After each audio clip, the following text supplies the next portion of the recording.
There's this book I really like. It's called Un animal due de raison, and I promise this is not the last butchered pronunciation of this video. In English, it is known as the Day of the Dolphin, and without spoiling it too much, it's about a secret experiment with dolphins that learn to speak and are trained for military efforts during the Cold War. But this is just a sci-fi book. I mean, who would actually use aquatic mammals for military efforts? Well, the Swedish Royal Navy, among others. There's a beach hidden in a forest not far from Stockholm. This is not really a beach, is it? Okay, there's a place where you can easily access the not really salty water of the Baltic Sea. But this particular not a beach tells quite an incredible story. This is Sälstationen, or Seal Station, a secret military base where seals, as in the animals, not special navy units, were trained to hunt for Nazi submarines in the Stockholm archipelago. Sweden was determined to remain neutral during the Second World War, which forced them to cooperate not only with the Allied powers but also with Nazi Germany, to which Sweden reluctantly sold its steel and allowed passage for their military transports. But this didn't spare them completely, and around 20 merchant ships were sunk by Nazi U-boats. So the Swedish army decided it was time to do something about that. And this is that something. After Operation Palm, they built a place where seals were trained to locate torpedoes, mines, and most importantly, submarines. It wasn't here where the history of Swedish Navy SEALs began. It all started in the mind of Valdemar Felonius, a behavioral psychologist from Stockholm University, who ran a self-funded research into SEALs' behavior and founded a small station on the island of Säck. It didn't take long for the Swedish Navy to take notice, and they started backing Felonius' research financially. The station then moved here, to Gole, where they constructed a proper facility able to host up to 50 SEALs. This particular place was chosen for being secluded enough but with a relatively easy access to the rest of the archipelago. The SEAL station began its operation here in 1941.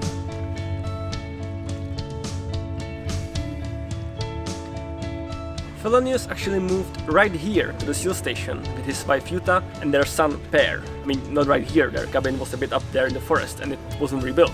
And since this was a secret military project, they lived here in complete isolation. The locals thought that they were conducting some medical research with the SEALs, and Per was only 3 years old when they moved here, spent his early childhood with the SEALs as his only friends. But how did it all work? How does a SEAL hunt down a submarine? They were equipped with a harness which had a grappling hook that got attached to the hull of a U-boat.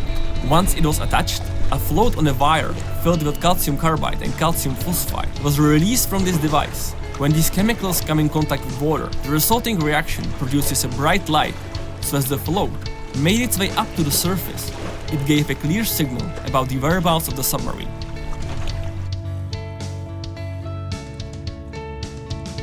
These Swedish Navy SEALs were not the only animals that we humans dragged into our skirmishes. And I don't just mean whatever we could mount or convince to carry our stuff. We devised much more complex use for animals in warfare. Long before drones or even planes were really a thing, German scientist Julius Neubronner attached time-delayed miniature cameras on homing pigeons. He pioneered this technique in 1907, and while this technology showed some promise during the early stages of World War I, planes eventually became a thing, and pigeon photography fell into obscurity.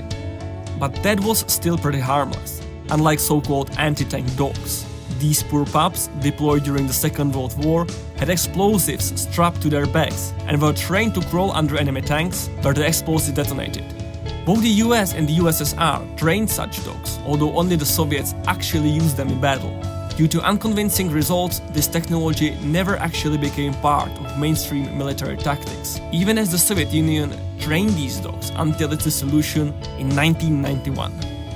And coming in full circle back to the Day of the Dolphin, again, both the Russian and the US Navy have dolphin training programs, which started during the Cold War, and both are presumably continuing to this day. The Russians are pretty secretive about their dolphin program, but there are numerous clues that their navy is still engaging in it. Meanwhile, the US openly states that there are approximately 70 dolphins enrolled in the US Navy Marine Mammal Program.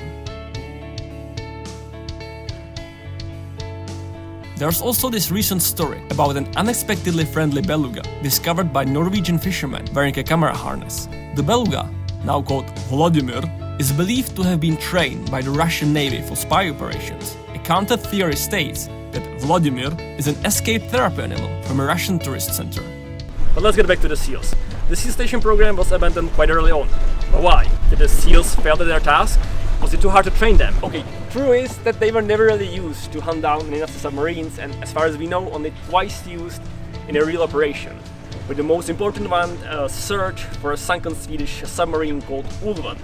Felonius chose his top seal Pelle to conduct the search, but he failed. He was unable to locate it. Not for lack of trying or lack of skill, but the search area was simply too vast for such a small creature to locate it. The SEALs surpassed all expectations when it came to their training. They excelled at finding and marking the vessels, but they ate too much. Each SEAL devoured up to 30 kilograms of fish every day, which together with other expenses was simply too much for the Swedish Navy, and they decided to back away from the project in 1943. In their defense, Nazi U-boats in the Stockholm archipelago were no longer a viable threat at that point. But the ever so determined Felonius again relied on his own resources and kept the research going until 1945. Interestingly enough, when he returned to the university, the US Navy tried to recruit him for similar work with their dolphins. He refused.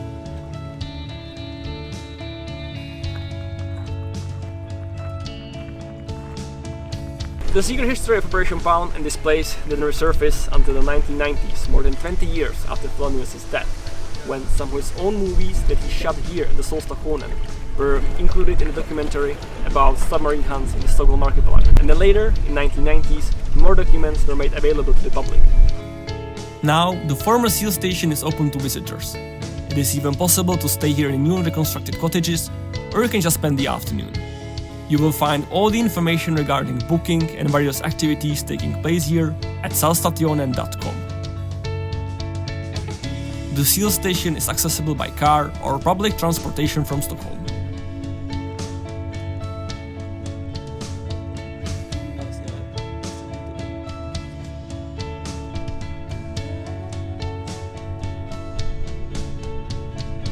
Thank you so much for watching. If you at least partially enjoyed the video, you might as well subscribe. I mean, it's free and I don't upload too often, so it's not too annoying. By the way, this is not a prop. This is the real thing. This is the real dolphin book. It's a Czech edition, 46 years old. It belonged to my mom.